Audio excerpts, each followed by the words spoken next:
परमात्मने नमः। भक्ति ईश्वर को इतनी प्रिय है कि वह भक्त के पीछे चलने लगता है।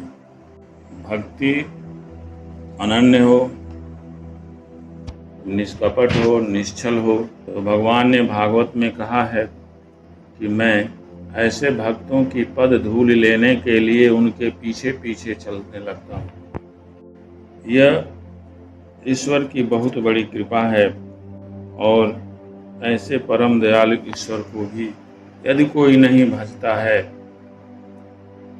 तो उसका दुर्भाग्य ही होता है। हर जीव कोई न कोई उद्देश्य लेकर ही पैदा होता है। ब्रह्मांड में सृष्टि किसी न किसी उद्देश्य को लेकर के ही होती है, चाहे वो छोटा से छोटा हो, चाहे बड़ा से बड़ा हो। कर्मों का विधान मुख्य रूप से संसार को चलाने के लिए बनाया गया है। भगवान अपने भक्त की ऐसे रक्षा करते हैं, ऐसे शुद्ध करते हैं जैसे माँ अपने बच्चे की रक्षा करती है। जटायु एक मांसभक्षी था, उसके सारे कर्म तामसिक थे, लेकिन वह परोपकारी था। उसके मन में हर एक की मर्यादाएं बनी हुई थी। जब रावण सीता जी को लेकर जाने लगा तो वह उसकी रक्षा में घायल होकर नीचे गिर पड़ा। घायल होकर नीचे गिर पड़ा क्योंकि उसने भगवान श्री राम से कहा था कि मैं यहाँ आपका देखभाल करता रहूँगा। तो उसी धर्म को निभाते हुए वह वहाँ उससे युद्ध किया और वहीं मूर्छित होकर गिर पड़ा। जब भगवान राम ढूंढते हुए सीता को उधर आते हैं तो जटायु ने कहा, हे प्रभु, मैं तो आपके दर्शन के लिए ही अपने प्राण बचाए रखा, लेकिन अब मैं चलना चाहता हूँ। और रावण माता सीता को लेकर दक्षिण दिशा में गया है। दरस लागी प्रभु राख्यो प्राणा, चलन चाहत अब कृपा निधाना। अब ये चलना चाहते हैं, आपके दर्शन की लालसा से मेरे प्राण रुके हुए हैं। उस समय ऐसी व्यवस्था थी, ऐसे तत्व साक्षात विद्यमान थे कि यदि कोई धर्मात्मा पुरुष है, परोपकारी पुरुष है, तो कुछ समय के लिए अपनी मृत्यु को टाल सकता था। वह प्रभु श्री राम का नाम लेता रहा तब तक उसके सामने मृत्यु नहीं आई, और वह इसीलिए नाम लेता रहा जिससे कि उनका दर्शन हो जाए। अंत समय में यदि प्रभु का साक्षात दर्शन हो जाए तो इससे बड़ी भाग्य और क्या हो सकती है। इसीलिए वह राम राम राम राम करता रहा। जब भगवान से उसने कहा कि हे प्रभु, अब मैं चलना चाहता हूँ, आपके दर्शन के लिए ही मैंने प्राण रखा था, तब भगवान ने कहा, अपने शरीर को बनाए रखिए हे तात। तब उसने मुस्कुराते हुए यह बात कही, अरे मरते समय जिसका नाम मुख में आ जाने से अधम पापी भी मुक्त हो जाते हैं, ऐसा वेदों ने कहा है। वही मेरे नेत्रों के विषय होकर सामने खड़े हैं। हे नाथ, अब मैं किस कमी के लिए देह को रखूं? आंखों में जल लेकर श्री भगवान कहने लगे, हे तात, आपने अपने श्रेष्ठ कर्मों से दुर्लभ गति पाई है। राम कहा तनु राखऊं ताता, मुख मुस्काई कही तेहि बाता। जाकर नाम मरत मुख आवा, अधमौ मुकुत होई श्रुति गावा। सो मम लोचन गोचर आगे, राखो देह नाथ कहीं खांगे। अब शरीर को किस लिए रखूं? साक्षात परमात्मा मेरे सामने खड़ा है। उस समय सूक्ष्म लोक और स्थूल लोक बिल्कुल ऐसे थे जैसे कि अगल बगल में कोई एक स्थान हो, दूसरा स्थान हो, और दोनों तरफ के तत्व का ज्ञान उस समय लोगों में था। इसलिए वे जानते थे कि किसी कर्म के बस मुझे जो शरीर मिला था वह छूटकर अब मैं मुक्त हो गया हूँ, और मुक्ति का आनंद ही कुछ अलग होता है। इसलिए वह अपने शरीर रखने की बात नहीं कहा। उसने यह सोचा कि फिर ऐसा संजोग बनेगा कि नहीं बनेगा। स्वयं साक्षात ईश्वर हमारे सामने खड़े हैं, तो फिर शरीर किस लिए रखो? ये तो मुक्ति का मार्ग हमको मिल गया है। इतनी साधना तपस्या करने के बाद भी जो औरों के लिए दुर्लभ है, वह तो मुझे साक्षात मेरे सामने खड़े हो। राम पार ब्रह्म परमात्मा है, और सीता जी छाया सीता जी थी, जो माया के रूप में थी, और जिन्हें हरण करके रावण ले गया। तो माया का ही सहारा लेकर के प्रभु श्री राम मायावी को नष्ट करना चाहते हैं, और उसी माया के बस में सारी दुनिया रहती है। और वह जटायु भगवान की उस लीला में एक तरह से सहभागी हुआ, जो उसने बचाने की कोशिश किया, और यह भी बताया कि वह दक्षिण दिशा में लेकर गया। ये तो एक लीला मात्र है। प्रभु श्री राम को तो सब कुछ मालूम रहता है। तो श्री राम मर्यादा पुरुषोत्तम भी हैं, लीला पुरुषोत्तम भी हैं,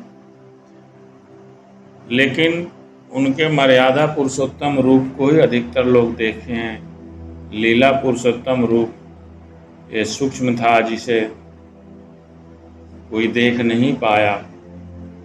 और कहीं कहीं मानस में तुलसीदास जी ने भी उनके लीला पुरुषोत्तम होने का स्पष्ट संकेत दिया, और माता सीता जी को भी आदिशक्ति जगदम्बा होने का भी संकेत दिया, कि जब चित्रकूट में सब सासुएं आती हैं तो सीता ने अनेकों रूप बना लिए। यह उनकी लीला थी।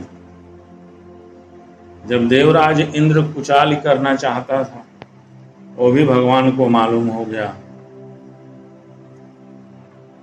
तो इसलिए वहां भी लीला पुरुषोत्तम थे। लीला पुरुषोत्तम होकर के ही वे नागपाश में बंध गए। कहने का तात्पर्य है कि वे मर्यादा को मुख्य रूप से लेके चलते थे, और लीला को छिपा कर करते थे। जब रावण विजय के बाद अयोध्या में आते हैं, एक ही साथ सब लोगों से मिलते हैं। सब लोगों को यह भ्रम हो जाता है कि पहले हमसे मिलें। तो अमित रूप प्रगटे ते ही काला, उन्होंने जितने लोग थे उतने रूप बना लिए। ईश्वर के लिए कोई असंभव नहीं है। ईश्वर तो घट घट में रहता है। वो घट का ईश्वर सामने आके उनसे मिलने लगा। कहने का तात्पर्य यही है कि जो घट में बसा हुआ ईश्वर था, वही उसके सामने खड़ा हो गया, और लोग सोचने लगे कि ये तो हमसे ही पहले मिले, हम इनको बहुत प्रिय हैं। ये लीला थी। यहाँ भी जटायु को कहते हैं कि भाई अपने शरीर को धारण रखो। एक तरह से यह जटायु की परीक्षा भी थी कि यह मुक्त होना चाहता है या अपने शरीर को बचाए रखना चाहता है।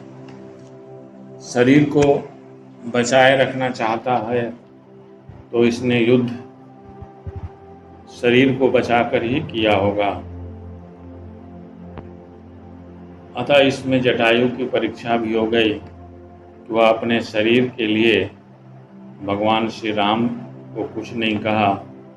उसने वही बात कही जो एक भक्त कहता है कि जाकर नाम मरत मुख आवा, अधमो मुक्त हो श्रुति गावा। जिसका नाम मरते समय भी मुख में आ जाता है, अधम भी मुक्त हो जाता है।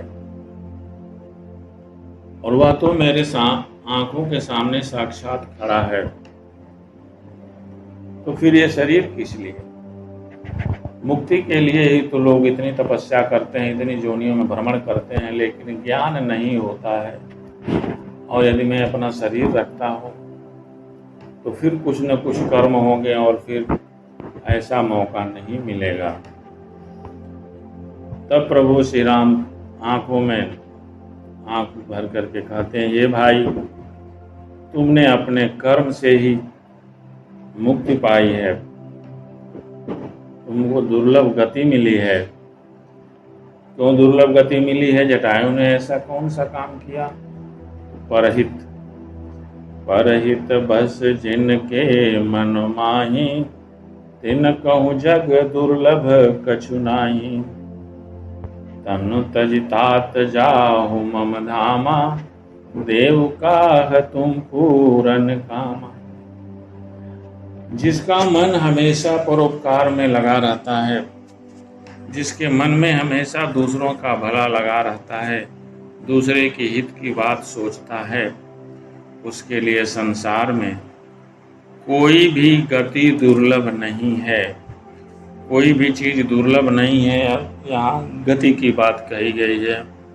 लोग स्वर्ग के लिए तपस्या करते हैं, ब्रह्मलोक के लिए तपस्या करते हैं, मुक्ति के लिए तपस्या करते हैं। मुक्ति भी 4 तरह की होती है। यहाँ भगवान कहते हैं कि जिसके मन में दूसरे का हित रहता है, उसके लिए संसार में कोई भी गति दुर्लभ नहीं होती है। वो चाहे तो कहीं भी जा सकता है। ये तात, शरीर छोड़कर अब आप मेरे धाम जाइए, मैं आपको क्या दूं? आप तो पूर्ण काम हैं, सब कुछ पा चुके हैं, आप तो मुक्त हो चुके हैं, अब आपको मैं क्या दे सकता हूँ? भगवान श्री राम यहाँ यही कहते हैं कि लोगों के मन में जब तक सांसारिक वासना रहती है तभी तक उन्हें मांगने की इच्छा रहती है, ईश्वर से सुख मांगने की इच्छा रहती है। और जब मोक्ष हो ही गया, सारा आनंद उसे मिल जाएगा, तो फिर हम अलग से कौन सा आनंद देने जाएं? वो दैवी आनंद में हमेशा डूबा रहेगा। प्रभु श्री राम के कहने का यही तात्पर्य है कि तुम तो पूर्ण काम हो चुके हो, अब मैं तुम्हें क्या दे सकता हूँ? अर्थात ईश्वर मुक्ति देता है, पूर्ण काम देता है, क्योंकि वही आनंद की सबसे अंतिम और अनंत आनंद का खान होता है। और इसी आनंद और सुख के लिए अपने अपने कर्मों के दबाव के कारण लोग कुछ न कुछ ईश्वर की आराधना करके मांगते रहते हैं। यह हमको मिल जाएगा तो हम यह सुख उठाएंगे। लेकिन जो भक्त होते हैं उन्हें तो बस केवल पूर्ण होना होता है, पूर्ण काम होना होता है। और जो हमेशा दूसरे की भलाई ही सोचता रहता है, उसके लिए संसार में कोई भी चीज़ दुर्लभ नहीं है। यही बात भगवान श्री राम ने जटायु से कहा। और फिर जटायु ने अपना शरीर त्याग दिया, आत्म रूप में वह प्रभु श्री राम का पार्षद हो गया। और स्वयं श्री हरि का रूप उसे मिल गया, अर्थात वह मुक्त हो गया। और इस प्रकार भगवान की स्तुति वह करने लगा। अतः यहाँ हम देखते हैं कि भक्ति, ईश्वर की आराधना या ईश्वर की भक्ति का कोई एक तरीका नहीं होता है कि हम इस रास्ते पर चलें, ईश्वर की भक्ति तभी कही जाएगी। हमारे मन के अंदर अनेकों जिज्ञासाएं उत्पन्न रहती हैं, घूमती रहती हैं कि भगवान की भक्ति कैसे होगी। तो मानस में यहाँ के जटायु के उदाहरण देकर के यही बताया गया है कि भक्ति के लिए कोई बहुत बड़ा अनुष्ठान करने की आवश्यकता नहीं है। आपका स्वभाव कुछ भी हो, जटायु तो तामसिक स्वभाव का था, उसका आहार भी तामसिक था, लेकिन वह मुक्त हो गया। क्यों मुक्त हो गया? क्योंकि उसके मन में हमेशा परोपकार की भावना भरी रहती। क्योंकि जब तक मन में परोपकार की भावना नहीं भरी रहेगी, तब तक वह परोपकार के लिए कोई बड़ा त्याग नहीं कर सकता है। छोटे छोटे त्याग से ही बड़ा त्याग होता है, और यही मुक्ति का मार्ग है। तो ये भक्ति जटायु ने भी की थी, जिससे वह मुक्त हो गया। अब हम भक्ति कितने तरह की होती है, एक तो भक्ति ये बता दिए, दूसरी भक्ति भगवान श्री राम ने सबरी से बताया। ये तो इतना भी कोई कर लेता है जिससे साधना आराधना नहीं होता है, तो जैसे जटायु ने किया वैसे भी वह मुक्त हो सकता है, वह भी ईश्वर की सेवा हो सकती है। जिसे साधना आराधना नहीं हो पाता, क्योंकि तामसिक शरीर से हम ध्यान साधना नहीं कर पाते हैं, कठिन हो जाता है, तो वह उन्होंने उदाहरण दिया कि आप परोपकार कीजिए। परोपकार से बढ़ के दुनिया में कुछ नहीं है, और वही मुक्ति का साधन है। भक्ति का स्वरूप बताते हुए जब माता सबरी के आश्रम में पहुंचते हैं, और सबरी ने उनसे कहा, हे प्रभु, मैं तो कुछ नहीं जानती, मैं तो कोई उच्च तपस्वी के परिवार में भी नहीं पैदा हुई, मैं तो स्त्री जाति हूँ, वो भी निम्न जात में पैदा हुई हूँ, इसलिए मैं आपका आराधना कैसे कर सकती हूँ। पहले के जो संत महात्मा पुराणों और वेदों में जिनका वर्णन आया है, वे भी केवल भक्ति का रिश्ता रखते थे। भक्त की जात क्या है इसे कोई नहीं पूछता था। उसके अंदर भक्ति है, श्रद्धा है, तो फिर वही सत्य हो जाती है। पहले के लोक व्यवहार से ही समझ जाते थे कि इसके अंदर किसका गुण है, इसके अंदर ब्राह्मणत्व का गुण है, क्षत्रियत्व का गुण है, या किस किस चीज का गुण है। उसी के अनुसार वे उसकी जाति का निर्धारण करते थे, क्योंकि स्वभाव से ही किसी की जात बनती है। सबरी नीच जात की थी, लेकिन ईश्वर की भक्ति में इतनी लीन थी कि विवाह के समय वो मतंग ऋषि के पास चली आई, और मतंग ऋषि ने उसे सही ज्ञान दिया। और जब वो मतंग ऋषि अपना शरीर छोड़ करके अपने धाम जाने लगे, तो उन्होंने कहा कि तू यहीं रहना, तेरी कुटी पर भगवान एक दिन जरूर आएंगे। ये गुरु वाक्य था सबरी के लिए, और वह केवल रास्ता साफ करती थी कि भगवान यदि हमारे कुटी पर आएंगे तो मैं धन्य हो जाऊंगी, भगवान जरूर आएंगे। अब कब आ गए गुरुजी ने तो यह बताया ही नहीं, इसलिए वह हर एक दिन को वह आगमन की खुशी में वह बिताती थी। और प्रभु में ही लीन रहती थी कि एक दिन निश्चित आएंगे। और फिर वहाँ भगवान पहुँचते हैं तो सबरी ने उनसे क्या कहा। भगवान को देखकर सबरी इतनी प्रसन्न हो गई कि कुछ बोल ही नहीं पाती थी। वो बार बार उनको दंडवत करती थी, बार बार दंडवत करती थी। उसे समझ में नहीं आ रहा था कि वो क्या बोले, क्योंकि बड़े लंबे अंतराल के इंतजार के बाद प्रभु का आगमन हुआ था। और फिर जब उसे कुछ चेतना आई तो वह जल ला करके उनके पांव धोए और सुंदर आसन पर बैठाए, और जो भी कंदमूल फल वह इकट्ठा करती थी वो ला करके उनको दिए। और बार बार भगवान उसकी प्रशंसा करते हुए वे कंदमूल फल खा रहे थे। कहा जाता है कि सबरी इतनी भोली थी, इतनी सीधी थी कि वह यह सोच करके कि कहीं खट्टे फल भगवान प्रभु को न दे दूं, वो थोड़ा चख लेती थी ये मीठे हैं कि नहीं हैं। तो कहा जाता है कि सबरी के झूठे बेर खाए।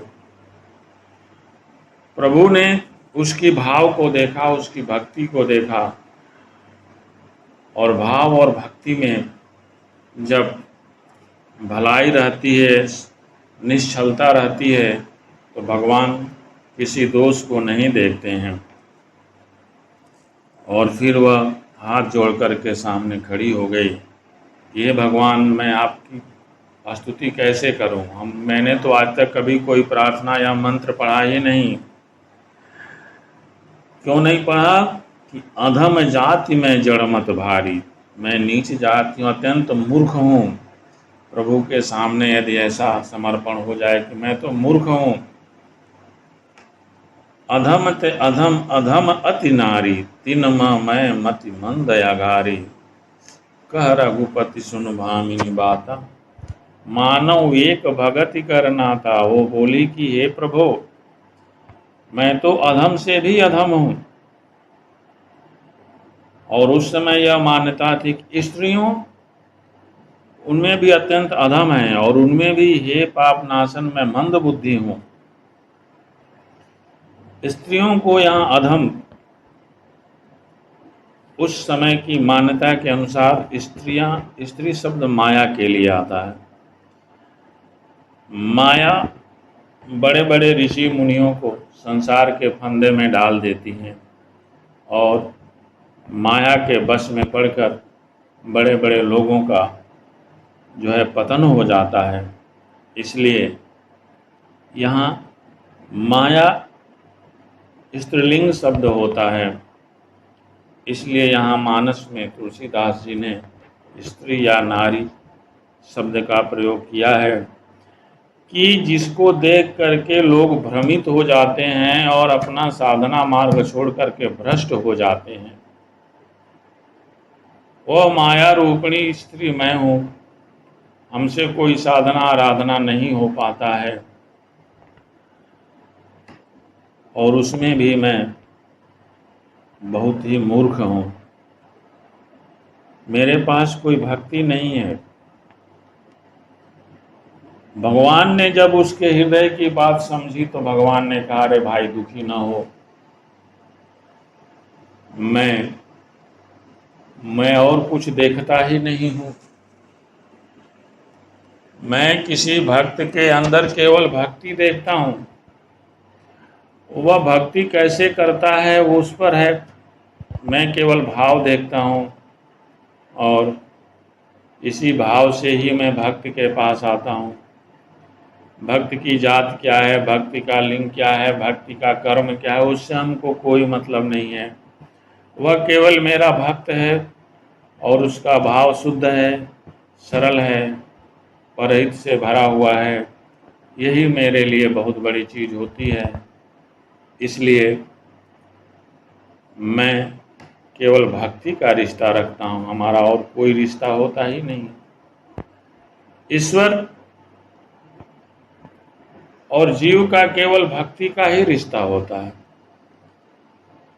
यदि हम भक्ति के रास्ते पर हैं तो ईश्वर का हमसे रिश्ता है, नहीं है तो ईश्वर तो सबका होता है, फिर अपने कर्म के अनुसार मनुष्य जैसा कर्म करता है वैसा उसकी गति मिलती है। ईश्वर के लिए तो सब बराबर हैं, लेकिन जो भक्त होता है उसकी व्यवस्था ईश्वर स्वयं अपने हाथ में ले लेते हैं। आसान नहीं है हाथ में लेना, उसके पहले उसकी बहुत परीक्षा होती है। और जब देखते हैं कि अनन्य है तब उसकी व्यवस्था हाथ में लेते हैं। ढोंग या ढकोसला करने से ईश्वर उसके व्यवस्था हाथ में नहीं लेते हैं। और ऐसे लोग भक्त भी नहीं होते हैं जो पाखंड करते हैं। एक न एक दिन आड़े आ ही जाते हैं। उधरे अंत न होहु निबाहु काल नेमि जिमि रामन राहु। भेष बनाकर कुछ समय के लिए तो हम लोगों को छल सकते हैं, लेकिन अंत में वह ढोंग पकड़ में आ जाता है। जैसे रावण ने साधु का भेष बना करके सीता का हरण किया, काल नेमी साधु का भेष बनाकर हनुमान जी से छल करना चाहा, और राहु भेष बदल करके अमृत पीना चाहा। अंत में तीनों की दुर्गति हो गई। कहने का तात्पर्य है कि भक्ति में छल कपट नहीं होना चाहिए। और यही बात भगवान सबरी से कहते हैं कि हे सबरी, मैं केवल भक्ति का रिश्ता रखता हूँ, शेष आगे। जय माता दी।